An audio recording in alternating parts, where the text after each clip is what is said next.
welcome back, my students, to a brand new episode of Comic Class. In today's video, guys, I want to talk about Tom Taylor on Twitter.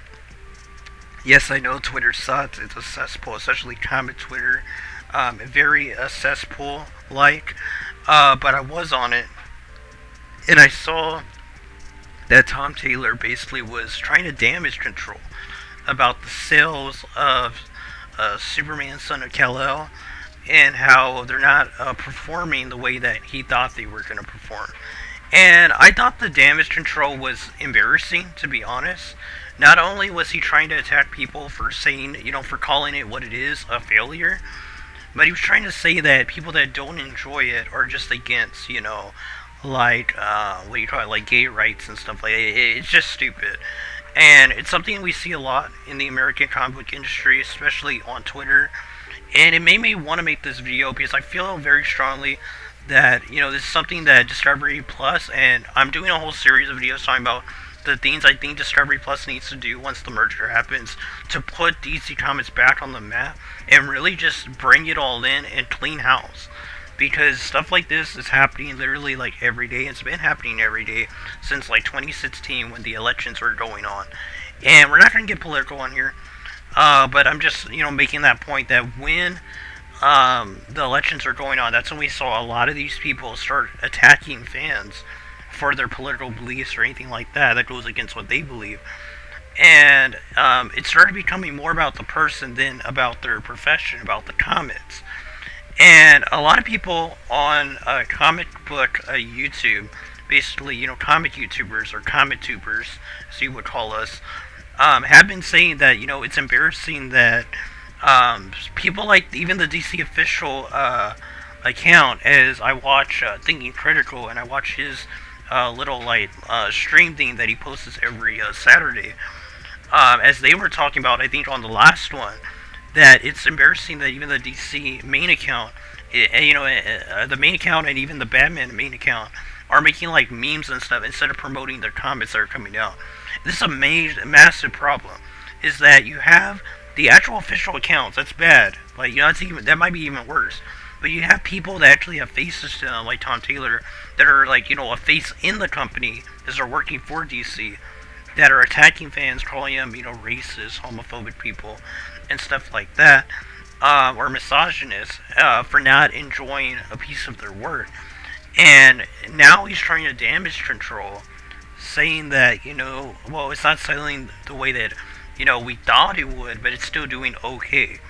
And that's a very bad mindset to have. This is a mindset we're seeing a ton of in the comic industry in modern times, like you said, probably since 2016, maybe even before that. I really don't know, as I wasn't really that into comics until like 3 years ago, when I really, got into it and started trying out comics, and now I love them. But I would watch comic book YouTubers, like Diversity in Comics, that, when he was still called that. I think now he's called Yo Boy Zach or something like that. But yeah, I watched him when he was called Diversity in Comics, and I remember that whole Comicsgate stuff that was going on. It's still happening today. And maybe one day we'll talk about that on the channel, my thoughts on the whole Comicsgate thing. But, yeah, the whole, comic book artists / authors, writers, attacking fans on Twitter has been going on for like 4 or 5, I think we're going on 6 or 7 years already. It's ridiculous. And I'm thinking that Discovery Plus needs to reel it in. They need to make a ban on their creators, because they just cannot control themselves. And they're hurting sales. They're not doing what they're supposed to be doing, which is promoting comics. They're not helping the industry actually grow with their behavior, towards fans. It's giving them bad press. And there's just so many things that is wrong with these people, these writers and artists, going on Twitter and attacking their fans that would be potential customers. They even have things such as, I think they're called like chain blocks or something, that have like something, if you follow someone, I think that's how it works, where if you mention something in your tweets, that like a word in your tweets, you basically get blocked by them automatically, which is stupid because you're blocking out potential buyers and that. And there's just a lot wrong with this whole Twitter, situation for these creators and people that are working on these comics, because they're hurting the overall brand, they're hurting the company, and I really hope Discovery Plus takes this stuff seriously and they start issuing bans on their people from having social media, at least in the sense of representing their company, because it's hurting the brand. It's hurting potential readers from checking out your stuff, and the more you're pushing people away, especially in the younger generation that are moving towards manga and anime, we might never be able to recover, or it will take a longer time to recover than what it would possibly be able to if Story Plus changes the course of the ship right when they take control on the board. That's what we're all hoping for, is that we're gonna get some competent people basically taking control and just fixing everything. And that's what we're hoping for. We're crossing our fingers for, as comic book fans of DC Comics, that everything's going to be okay. And hopefully it will. But this is something I want to talk about. Just a real quick video. The damage control, it's embarrassing. We weren't really talking about the whole Superman Son of Kal-El. I don't read it. I don't want to read it. There's so many bad things people are saying about it. Usually I'll read something, give my own opinion on it, but really the way Tom Taylor has acted on Twitter does not push me to want to go check out the book, because he himself is damage controlling his own writing. That he doesn't really show confidence in what he wrote, and instead is just claiming that people that don't like it are certain groups of people, and that's ridiculous. And it shows the unprofessionalism, basically, on Tom Taylor's part.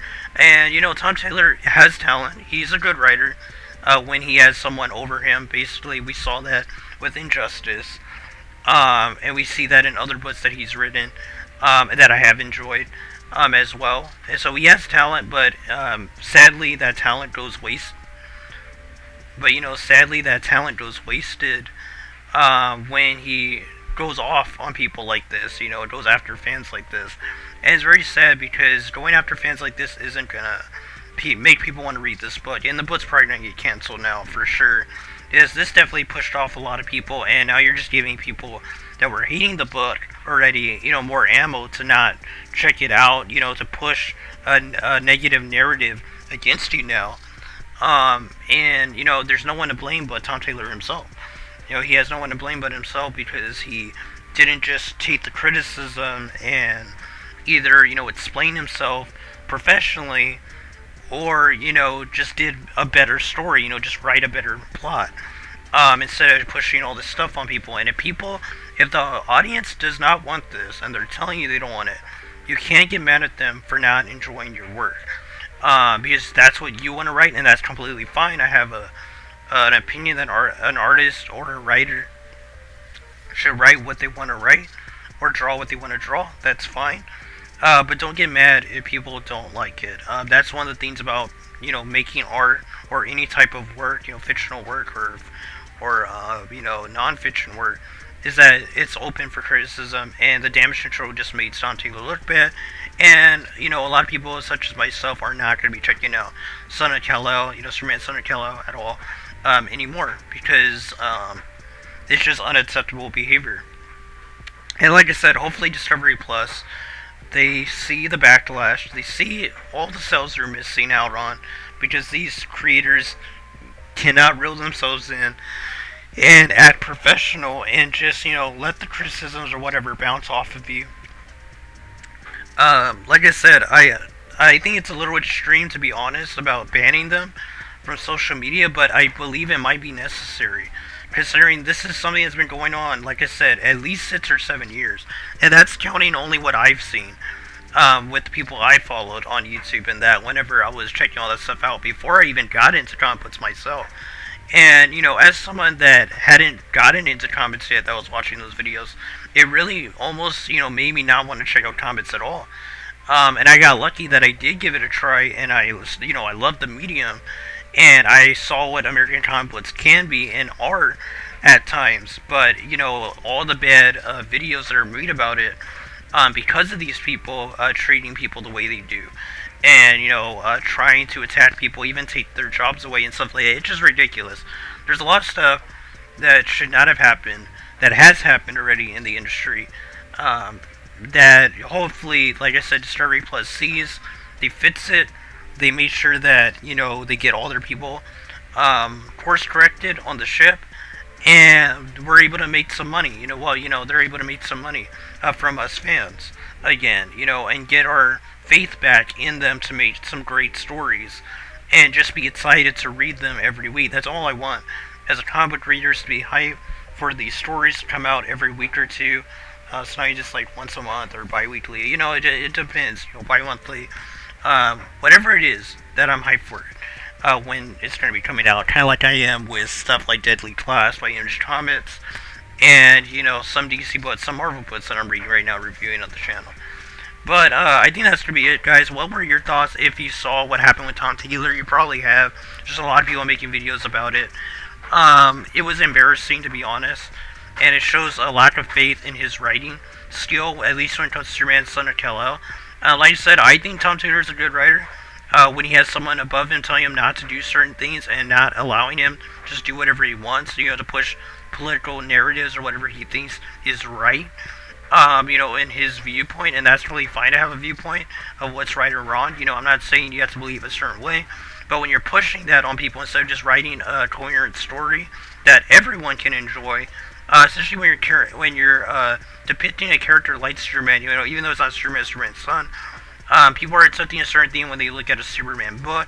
So if you want to do this, maybe not call him Superman and have John go his own direction, then that would have been fine. People wouldn't have so many expectations on it. But since he's calling himself Superman and he's supposed to be taking over the mantle in this book, that's why people are having a hard time, reading this and not seeing it as forced political propaganda by Tom Taylor. But that's for y'all, guys. Leave your comment down below what your thoughts are on this whole situation, if you saw exactly what Tom Taylor was talking about, and if you think he's just damage controlling for the lack of sales and that, and if Discovery Plus needs to clean house, like I've been saying in a few of my videos now. And I've been, I'm probably going to keep saying it until the Discovery Plus merger happens and we see if they're indeed going to clean shop. But if you haven't already, go check out my latest video that I made before this one, talking about why I think DC Comics needs a full-on, full reboot in order to save DC Comics. Discovery Plus will have to do a full reboot on DC Comics. Go check out that video. And yeah, until next video, guys, God bless you. Until the next lesson, keep on reading those comics.